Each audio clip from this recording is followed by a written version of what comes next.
Hey guys, what is up? It's Dusty here, and welcome back to another crypto video. Today, we're gonna be talking about how much money you'd have right now if you invested $1,000 into XRP 5 years ago. We're also going to be talking about something interesting about the Ripple XRP lawsuit, about 150 million XRP that was just moved, a little bit of news on the Ripple side, and about the next crash. If you are enjoying these daily crypto videos, make sure you press the like button and subscribe to the channel, and also have the notification bell on. And guys, I'm doing a face reveal at 150,000 subs. Now, if you'd invested $1,000 in XRP 5 years ago, here's exactly how much you'd have right now.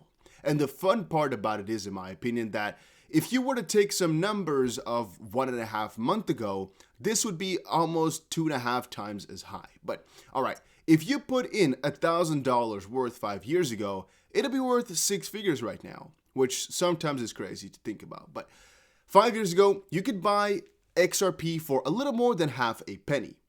At that low price, a $1,000 purchase would have bought you about 173,000 XRP.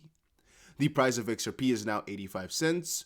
It's gone down to about 78 now over the last couple of hours, but thanks to that massive increase, your previous $1,000 investment would now be worth over let's say $50,000. That's an increase of more than 14,000%. And one little fun fact is that XRP was one of the best performers of the previous bull run, and actually up to like 2020 or so. It was like one of the best performing coins out there of the top ones. And I guess now VeChain and ADA are the real winners of this bull run, but you guys get the picture. XRP used to perform really quite nicely. And even now, going from about 11 cents in 2020 to about $2, it was still a pretty big gain, but I still think that if they win this lawsuit, there's so much more room to go to.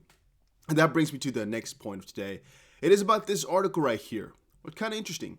XRP lawsuit. Here's what the SEC has that Ripple doesn't. And by the way, guys, I'm going to try put timestamps on some of the videos from now on forward, but if you like that, make sure you press the like button and say, yeah, please, or something like that in the comment section, because it's going to take me a lot of work, all right? It's a lot of effort to put those timestamps in because I don't have a script, I don't have anything, so I'm going to have to sit there, rewatch the entire video yet again, and then check properly what subject we cover when. So let me know in the comments. XRP lawsuit. Here's what the SEC has that Ripple does not. And I actually read this entire article just now. I can't really come to a good conclusion of what exactly they're talking about. I did, however, see this tweet and got myself a little bit of an idea what they might be referring to and what might be important. You might say that this article is BS. Can't really say. I can just say that there's no real new info inside of it. But this tweet was kind of interesting. Stephen W. Huber is also quoting something I've covered a couple of times on this channel. The SEC's request for additional time was approved, but most of the SEC's request for additional filings was denied. Ripple's request to deny the additional time was denied, but the request for additional filings was approved. The SEC gains nothing from the additional time, but Ripple does.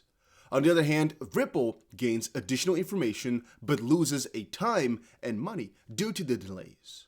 To me personally, this looks like a pretty damn good basis for a settlement, and with the rulings, I get the feeling that Judge Netburn is getting tired of the case and is trying to lead them to a settlement for their own good and protection. Now, let me quickly say that I have no idea if a judge would do this type of stuff to actually draw the two sides closer to a settlement. What I would, however, also like to add is that Stephen here did bring up one of my earlier points, which is that the SEC wanted this extension of time, but in the end did not really get any additional, new ways to get info from Ripple. They had a couple of requests to further discover stuff on Ripple's side, which they needed this extra time for. But since they were all denied, well, what exactly am I going to do with this extra time? And Ripple, who did not want the extra time, well, they did get more allowance to look through the SEC stuff. So in the end of things, it's actually a fun situation, but obviously it's going to be more costly for Ripple. And Ripple even said before that this entire dragging out could actually cost them a lot of freaking business. And I'm still really excited to see how it's going to turn out, mostly on the basis that I do think that Ripple has a really big advantage.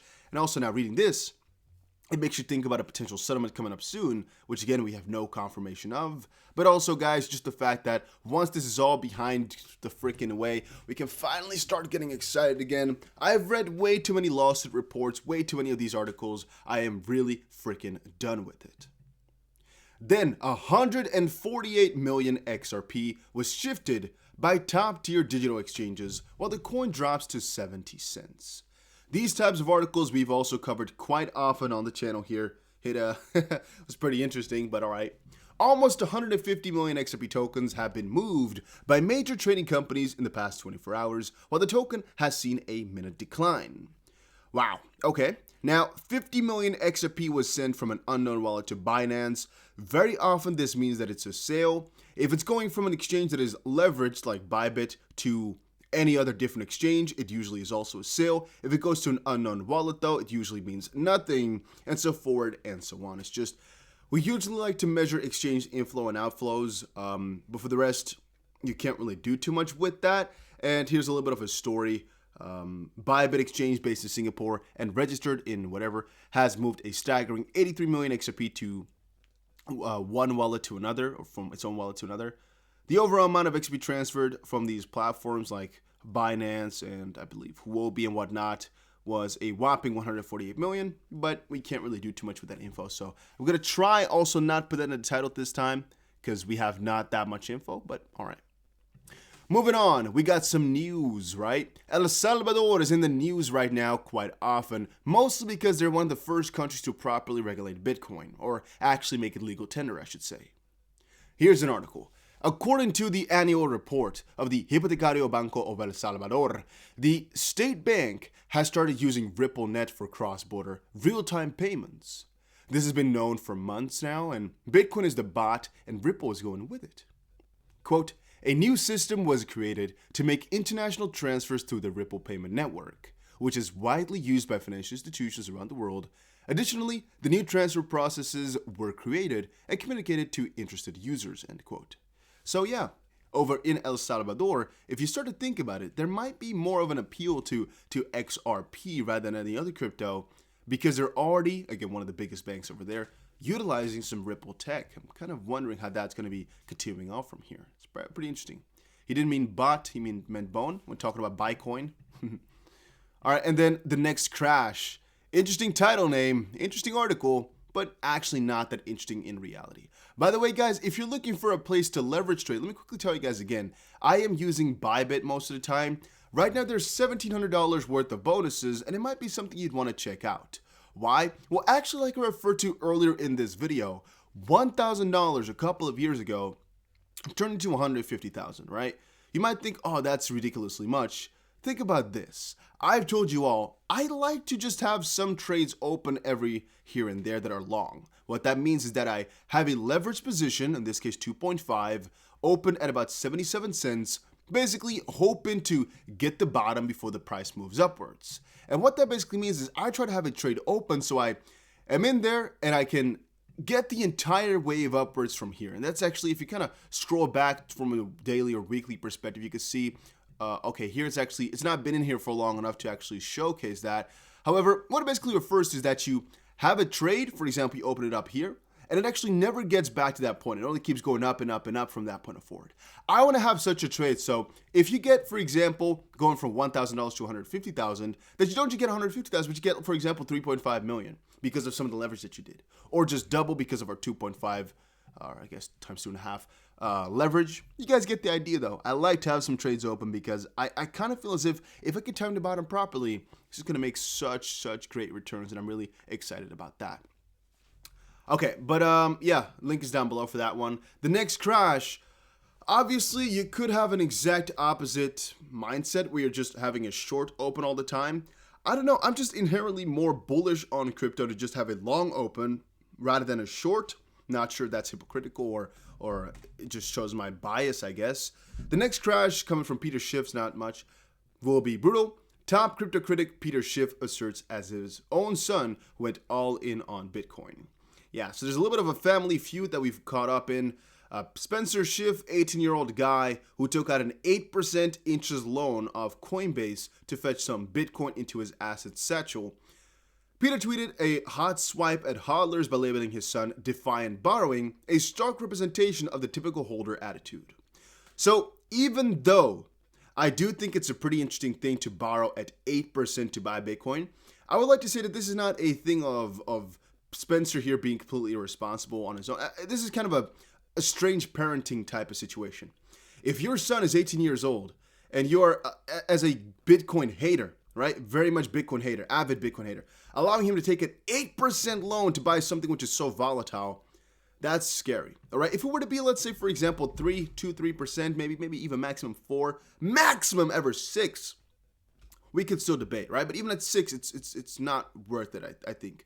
At least for an individual like this with such I don't know if I would really allow that personally here. It's such a strange thing to do. It's such a scary thing. Even though you're quite sure you're going to make a lot of money with that, you might be down for the next couple of years, and who knows when exactly you have to pay that back. It might be a really, really annoying situation if you get interest and you have to pay it back, meaning that you should sell your crypto for it to be able to pay it back, plus interest, plus extra out-of-pocket money. No, I can't be bothered with all of that, guys. It seems like a really, really cumbersome journey. Specifically, if your dad is a Bitcoin hater, this might just be an act of defiance just to prove something, or it might be because they want to get as much media attention as possible. It's not a financially smart thing. I am a fan of borrowing money to make money, but I'm not a fan of having such a high interest loan if it's not a bigger corporation that you can kind of fall under. If this were to be the case that he has a investment fund and he's putting up some sort of loans or I guess more equity or anything like that, difference, right? But if it's a personal loan, it could literally be that Coinbase decides you're not good enough of a fit anymore and they close your loan, meaning you have to pay it back instantly. What that means, as I just said, is that you have to pay out of pocket then, meaning you're going to have to sell your crypto maybe or take out another loan to pay it back, which means you're at a loss in crypto. You have to pay out your own back now, plus the interest. It's just the worst situation. Yeah, it's not a smart thing. Maybe it's going to turn out fine, though. I mean, him buying it now, for example, could be that it's a really, really crazy bet, but you never really know, and that's the risk of it. I wouldn't personally do that. All right, guys, that was it for today's video. Hopefully you all enjoyed it. If you did, make sure you press the like button and subscribe, and I will definitely see you guys again in another crypto video later today.